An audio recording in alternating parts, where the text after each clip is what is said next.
Hello everyone. Last video में पैरेक्शियल raise के बारे में बात की थी, कंटिन्यू मैं वहीं से करूंगा।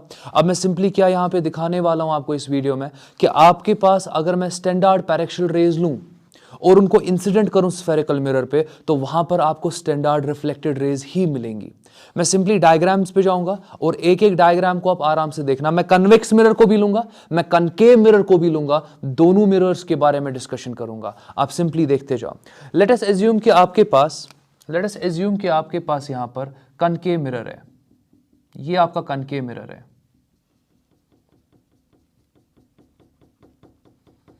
ये सिंपली आपके पास कनकेव मिरर है।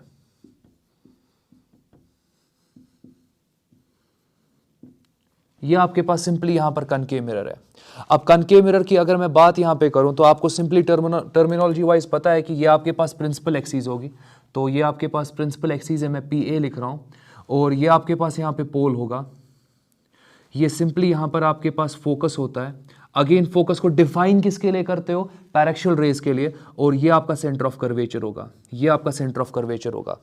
अब यहां पर अगर मैं बात करूं, सिंस मैंने आप टॉपिक भी देख सकते हो कि रिफ्लेक्टेड रेज, हमें देखना है कि रिफ्लेक्शन कैसे होगा, रिफ्लेक्टेड रेज का पाथ कहां से होगा। तो reflected rays corresponding to standard paraxial rays. तो पैरेक्शियल रेज तो लेंगे, पैरेक्शियल रेज लेंगे, मगर स्टैंडर्ड फॉर्म में लेंगे। स्टैंडर्ड फॉर्म का मतलब देख लो, पहला स्टैंडर्ड फॉर्म आपकी पैरेक्शियल रे का, अगर आपके पास paraxial ray parallel to principal axis आ रही है, आपकी जो यहां पर सिंपली आप देख सकते हो कि पैरेक्शियल रे, यह आपकी पैरेक्शियल रे है और ये पैरेक्शियल रे आपकी प्रिंसिपल एक्सिस के बहुत क्लोज है, और अगेन ये पैरेलल है आपके प्रिंसिपल एक्सिस के। तो जब ये स्ट्राइक करेगी ना मिरर को, ये सिंपली यहां पर रिफ्लेक्ट होके फोकस के थ्रू चली जाएगी। ये सिंपली यहां पर फोकस के थ्रू चली जाएगी।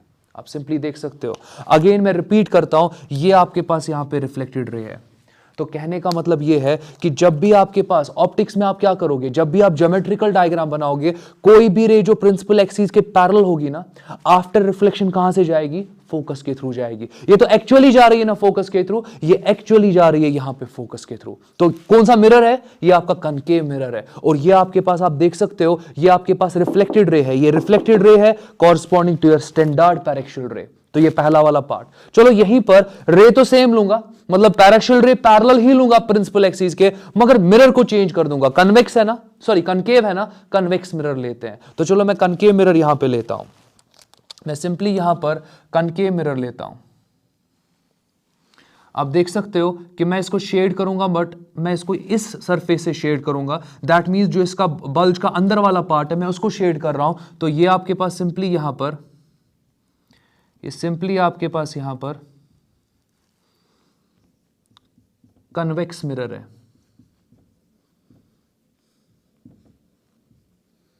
ये आपका कन्वेक्स मिरर है यहां पे। अगेन जब मैं कन्वेक्स मिरर की बात कर रहा हूं, तो पहले आपको सबको पता है कि यहां पर आपके पास प्रिंसिपल एक्सिस ये है, ये आपके पास प्रिंसिपल एक्सिस है। अच्छा, ये वाला पॉइंट इंपॉर्टेंट है, यहां पर थोड़ा आहिस्ता जाऊंगा। अगर ये आपके पास प्रिंसिपल एक्सिस है, ये सिंपली आपका पोल होगा ना। फोकस कहां से होगा? फोकस आपका यहां पर लेफ्ट से होगा कि राइट से होगा? फोकस बल्ज के अंदर होता है। तो ये आपका बल्ज है, बल्ज का इंटीरियर ये वाला पार्ट बनेगा, ये वाला पार्ट इंटीरियर बनेगा। आपका फोकस कहीं यहां पर होगा, आपका फोकस यहां पर कहीं पे होगा, और ये आपका कर्वेचर है, ये आपका यहां पर सेंटर ऑफ कर्वेचर है।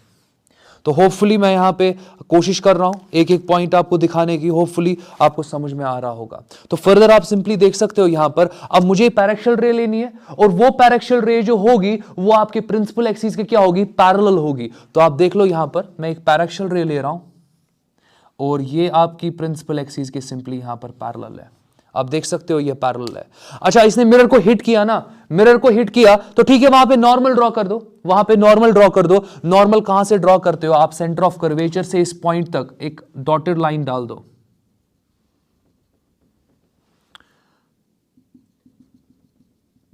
ये आपका नॉर्मल होगा।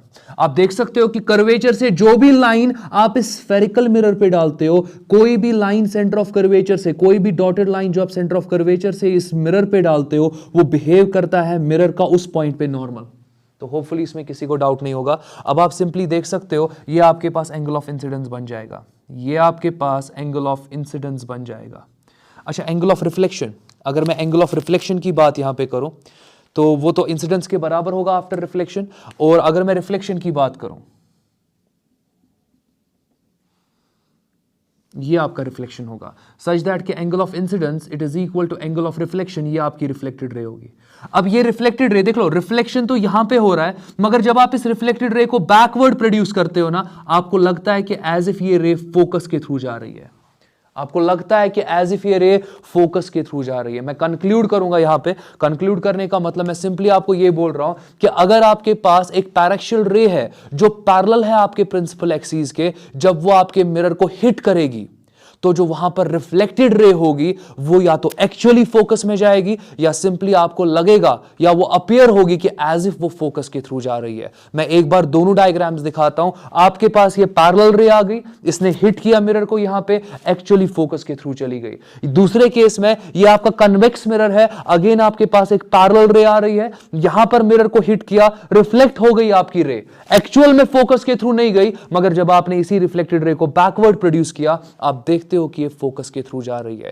कहने का मतलब ये है कि जब भी आपकी paraxial ray parallel to optical axis होगी, पैरेलल टू प्रिंसिपल एक्सिस होगी, आपको लगेगा या तो वो फोकस के थ्रू जा रही है या एक्चुअली वो फोकस के थ्रू जा रही होगी। और दोनों केसेस मैंने यहां पे दिखा दिए। चलो, ये तो आपके पास यहां पर हमने तो यहां पर reflected rays corresponding to standard paraxial ray के बारे में बात की। ये आपका केस 1 था, ये आपका केस 1 था। अब मैं केस 2 की तरफ जाऊंगा। ये आपका केस 1 था, अब मैं केस 2 यहां पे लेने वाला हूं। आप सिंपली देखते जाओ।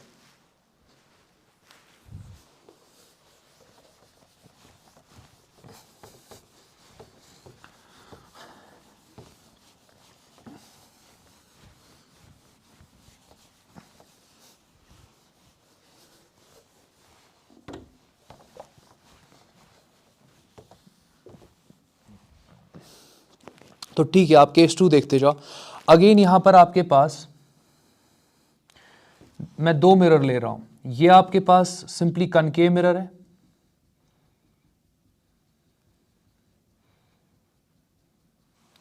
और दूसरा आपके पास यहां पर कन्वेक्स मिरर होगा।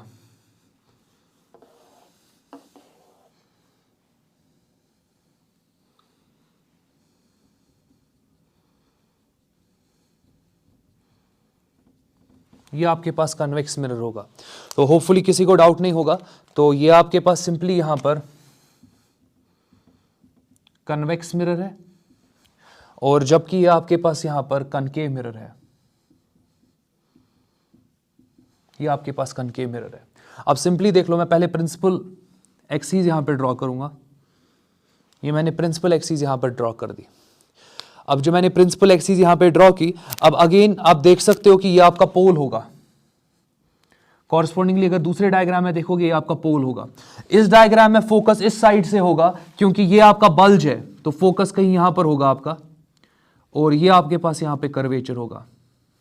जरा यहां पर देख लो, ये आपका पोल है, तो यहां पर आप देख सकते हो कहीं ना कहीं आपका फोकस होगा, और यहां पर कहीं ना कहीं आपका कर्वेचर होगा। तो आप सिंपली देख सकते हो कि मैंने दोनों सिनेरियोज ड्रॉ किए। अब यहां पर मैं क्या कर रहा हूं, आप देखते जाओ। यहां पर आपकी रे जो है ना, वो फोकस के थ्रू आ रही है। जो पैरेक्शियल इंसिडेंट रे है, मैं सिंपली बोल रहा हूं कि वो सिंपली आपके पास यहां पर फोकस के थ्रू आ रही है। आप देख सकते हो, ये इंसिडेंट रे है, कहां से आ रही है, फोकस से आ रही है। हिट करेगी ना मिरर को, यहां पे हिट किया, स्ट्राइक किया मिरर को। स्ट्राइक करने के बाद जब आपकी रे रिफ्लेक्ट हो जाएगी, रिफ्लेक्टेड रे आप देखोगे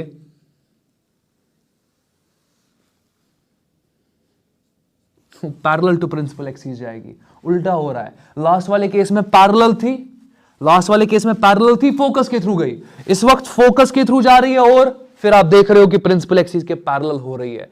अगेन ये कुछ लग रहा है रिवर्सिबिलिटी यहां पे कुछ हो रहा है, तो वहां नहीं जा रहा हूं, बट थोड़ा आइडिया आपको आ रहा होगा कि किस तरीके से यहां पर आपका जब रे फोकस के थ्रू आया, हिट किया मिरर को, तो कहां गया, पैरेलल टू प्रिंसिपल एक्सिस। जरा दूसरे वाले केस में देखते हैं।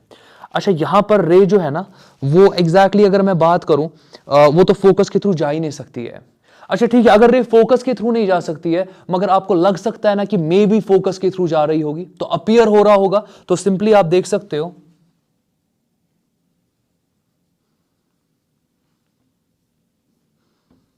आप देखते जाओ, यहां पे ये आपके पास रे है, ये इंसिडेंट रे है।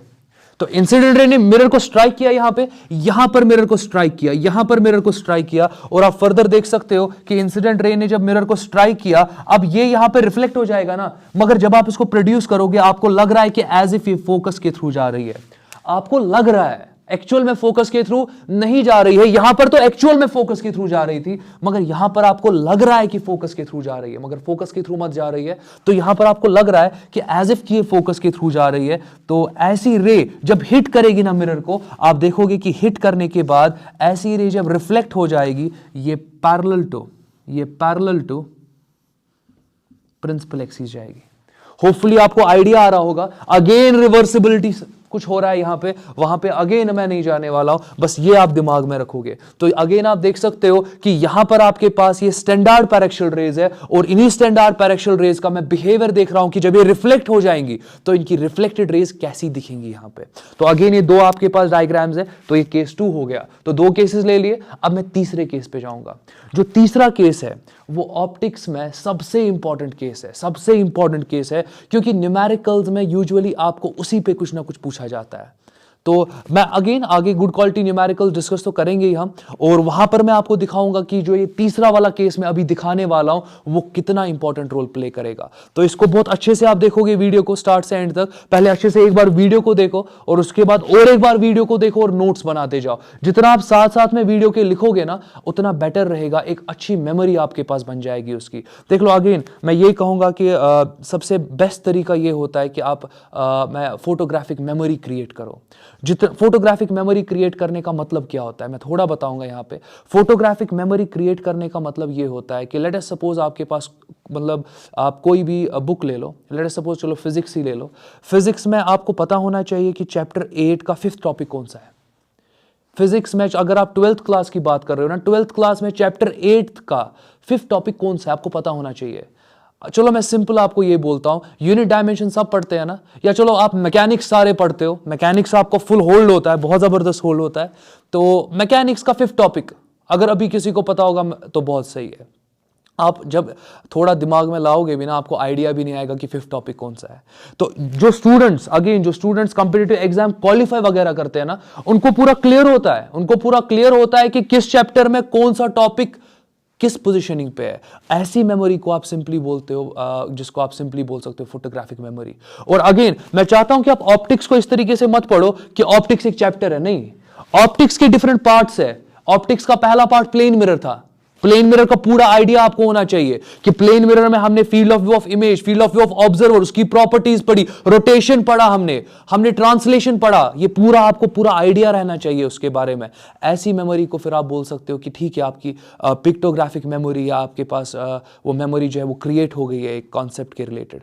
तो वैसा ही यहां पर आप ये जो केसेस देख रहे हो, ये केसेस पूरे क्लियर आपके रहने चाहिए, ताकि आगे जाके जब हम इनको न्यूमेरिकल में यूज करें तब आप ये नहीं सोचने चाहिए कि आया कहां से, आपको पूरा क्लियर ही उतना होना चाहिए। तो ठीक है, मैं तीसरा केस लेता हूं, आप सिंपली देखते जाओ।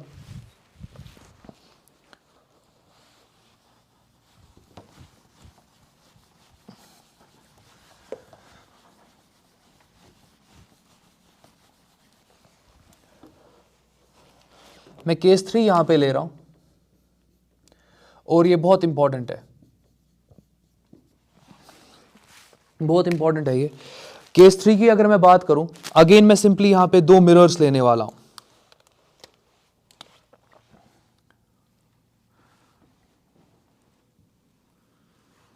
तो आप सिंपली देख सकते हो कि अगेन ये आपके पास कनकेव मिरर है।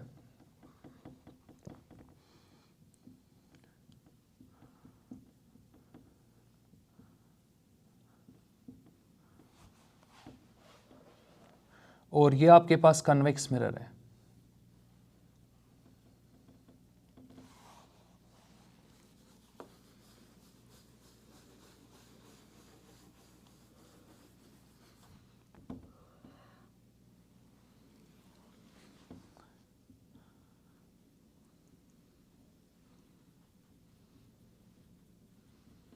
ये आपके पास कन्वेक्स मिरर है।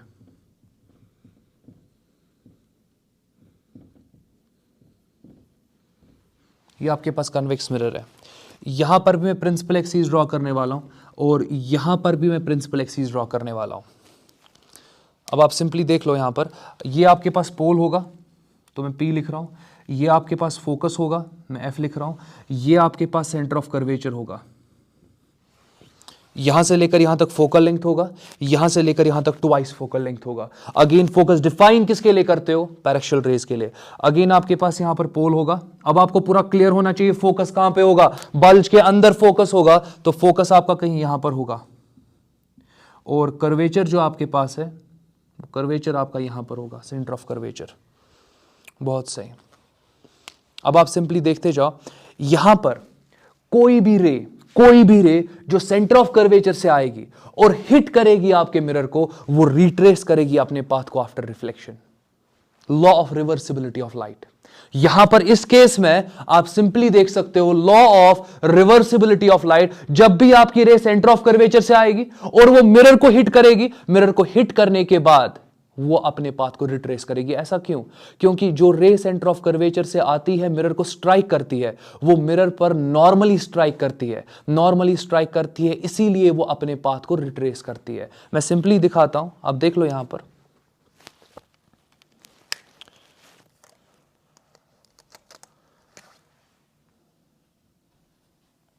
ये देख लो, ये आपके पास इंसिडेंट रे है। अच्छा, यही इंसिडेंट रे जो आपके पास है, यहां पर नॉर्मल आएगा ना, जब आपकी रे आपके मिरर को स्ट्राइक करेगी एट 90 डिग्री, आप देखोगे वहां पर एंगल ऑफ इंसिडेंस 0 होगा, क्योंकि यहां पर ये तो नॉर्मल है और आपकी जो रे है वो अलोंग नॉर्मल ही जा रही है, तो एंगल कितना बनेगा नॉर्मल के साथ? 0। एंगल नॉर्मल के साथ कितना बनेगा आप देख सकते हो, देख लो मैं दिखाता हूं। लेट अस एज्यूम कि ये आपका ये नॉर्मल है मिरर का, ये आपके मिरर का यहां पर नॉर्मल है। आप एज्यूम कर लो कि आपके मिरर का नॉर्मल है। अच्छा, रे जो आपके पास है वो नॉर्मल के साथ कितना एंगल बना रहा है? वो 0 एंगल बना रहा है। तो आप देख सकते हो यहां पे अगर नॉर्मल के साथ 0 एंगल बन रहा है, कहने का मतलब ये है कि आपकी जो रिफ्लेक्टेड रे होगी वो इसी पाथ के थ्रू रिट्रेस करेगी अपने आप को। तो इसको आप सिंपली बोलते हो law of reversibility of light. जब भी एक रे आपके पॉलिश सरफेस को हिट करती है ना नॉर्मली, वो अपने पाथ को रिट्रेस करती है आफ्टर रिफ्लेक्शन। अच्छा, इस वाले केस में जरा देख लो, यहां पर भी आपके पास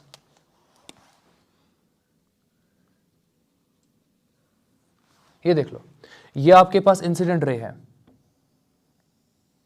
ये आपके पास इंसिडेंट रे है, तो बिल्कुल सही, ये इंसिडेंट रे हिट कर रही है ना मिरर को, ये तो हिट कर रही है मिरर को, ये आगे जा नहीं सकती है, मगर अगर आप इसको प्रोड्यूस करोगे आपको लगेगा कि एज इफ कि ये सेंटर ऑफ कर्वेचर के थ्रू जा रही है। तो एक रे जो आपके कन्वेक्स मिरर पे आ रही है, आपको लग रहा है कि ये सेंटर ऑफ कर्वेचर के थ्रू जाने वाली है, आपको लग रहा है ना कि ये सेंटर ऑफ कर्वेचर के थ्रू जाने वाली है, तो वहीं पर आप सिंपली कंक्लूड कर दो। कंक्लूड क्या करोगे कि ये रे जब हिट करेगी मिरर को, ये मिरर को हिट करेगी 90 डिग्री पे। जब भी एक रे आपके स्फेरिकल मिरर को हिट करती है 90 पे, वो अपने पाथ को रिट्रेस करेगी, वो सिंपली अपने पाथ को यहां पर रिट्रेस करेगी, सिंपली अपने पाथ को रिट्रेस करेगी। Again law of reversibility of light. तो जब भी आपकी रे सेंटर ऑफ कर्वेचर के थ्रू जाएगी, या आपको लग रहा है कि वो आ रही है सेंटर ऑफ कर्वेचर से जाएगी, और तो लग रहा है आपको, यहां पर आपको लग रहा है कि आपकी रे सेंटर ऑफ कर्वेचर के थ्रू जाएगी, जा मत रही है, तो मगर लग रहा है ना आपको, तो आपको वहीं पे सिंपली कंक्लूड कर देना है कि जब भी इस वाले सिचुएशन में आपका रे स्ट्राइक करेगा मिरर को, वो सिंपली अपने पाथ को रिट्रेस कर देगा। कितने केसेस हो गए? 4 केसेस हो गए। लास्ट केस जो आपका है, लास्ट केस जो आपके पास है, वो ये है कि जो प्रिंसिपल एक्सिस है वो बिहेव करेगा as a normal of mirror. ये बहुत इंपॉर्टेंट केस बन रहा है ना, कि आपका प्रिंसिपल एक्सिस अभी तक आपने देख लिया कि ठीक है, प्रिंसिपल एक्सिस हमें पता है, अब इस वाले सिचुएशन में आपका प्रिंसिपल एक्सिस ही नॉर्मल बिहेव करेगा स्फेरिकल मिरर का। तो आप देख लो कि रेज कैसे रिफ्लेक्ट वगैरह हो जाएंगी।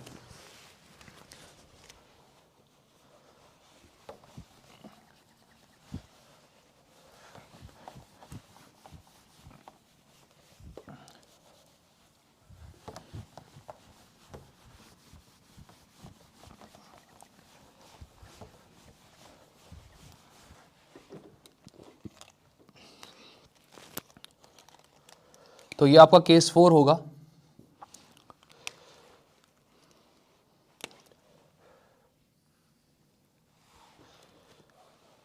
ये आपके पास यहां पर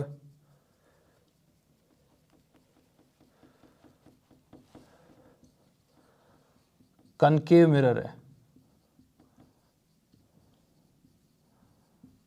ये आपका कनकेव मिरर है आपके पास। मैं और एक मिरर यहां पे लेने वाला हूं,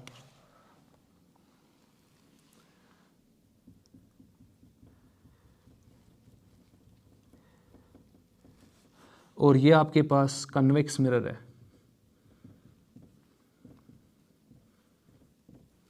ये आपके पास कन्वेक्स मिरर है। ये आपके पास यहाँ पर प्रिंसिपल एक्सिस है और ये भी आपके पास यहाँ पर प्रिंसिपल एक्सिस है। तो बहुत सही। अब सिंपली आप देख लो लास्ट केस क्या है यहाँ पर, कि अब आपके पास ये जो पोल है, इस पोल के थ्रू जो ये प्रिंसिपल एक्सिस है ये बिहेव करेगी एज नॉर्मल। अच्छा, आपकी इंसिडेंट रे नॉर्मल के साथ ही बनाती है ना एंगल ऑफ इंसिडेंस, आपकी रिफ्लेक्टेड रे नॉर्मल के साथ ही बनाती है ना एंगल ऑफ रिफ्लेक्शन। तो यहां पर इस पॉइंट पे आपकी रे स्ट्राइक करेगी, तभी जाके नॉर्मल बिहेव करेगा। मैं दिखाता हूं, आप देख लो कि इंसिडेंट रे आपकी कुछ इस फॉर्म की होगी, ये आपकी इंसिडेंट रे है। आप देख लो इंसिडेंट रे जो है वो इस पॉइंट पोल पे हिट कर रही है, तब जाके नॉर्मल के साथ जो एंगल बनता है that is angle of incidence. और ये नॉर्मल कुछ नहीं है, ये आपका प्रिंसिपल एक्सिस है। और आपकी रे जब रिफ्लेक्ट हो जाएगी, ये आपका एंगल ऑफ रिफ्लेक्शन होगा, ये आपकी रे रिफ्लेक्ट हो रही है। सो अगेन आप देख सकते हो ये आपके पास एक स्टैंडर्ड केस बन जाता है। चौथा लास्ट केस है, ये स्टैंडर्ड केस बन जाता है। सिमिलरली अगर आप यहां पर देखोगे, आपके पास अगेन ये पोल है और ये प्रिंसिपल एक्सिस क्या बिहेव करेगा, ये बिहेव करेगा एज अ नॉर्मल। और आपके पास ये इंसिडेंट रे आ रही है, जब ये हिट करेगी पोल को, ये आपका प्रिंसिपल एक्सिस बिहेव करेगा एज नॉर्मल, और आप देखोगे रिफ्लेक्शन कुछ यहां से हो जाएगा। ये आपका एंगल ऑफ इंसिडेंस है, ये आपका एंगल ऑफ रिफ्लेक्शन है। अगेन आप देख सकते हो कि किस तरीके से आपके रिफ्लेक्शंस यहां पे हो रहे हैं। और ये आपके 4 केसेस थे।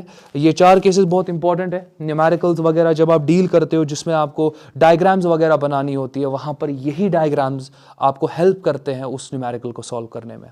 तो होपफुली इसमें किसी को डाउट रहा नहीं होगा। और जो नेक्स्ट टॉपिक मैं लेने वाला हूं, उसमें सिंपली हम पहले बात करेंगे relative image formation by convex and concave mirror के बारे में। वो वीडियो जो है, जब जिसने ये वीडियो एंड तक देखा होगा, मैं उनके लिए सजेस्ट करूंगा कि नेक्स्ट वीडियो प्लीज स्किप ना करें, क्योंकि वो वीडियो बहुत इंपॉर्टेंट है, बहुत ही ज्यादा इंपॉर्टेंट है। जितने भी आपके मिरर के न्यूमेरिकल्स है, उनका बेस जो है वो वही टॉपिक है। मैं इवन उसके थंबनेल पे रिकमेंडेड भी डालने वाला हूं, सो दैट कि आप वो देखो ही देखो, वो बहुत इंपॉर्टेंट है। तो आज के लिए इतना काफी है। Take care.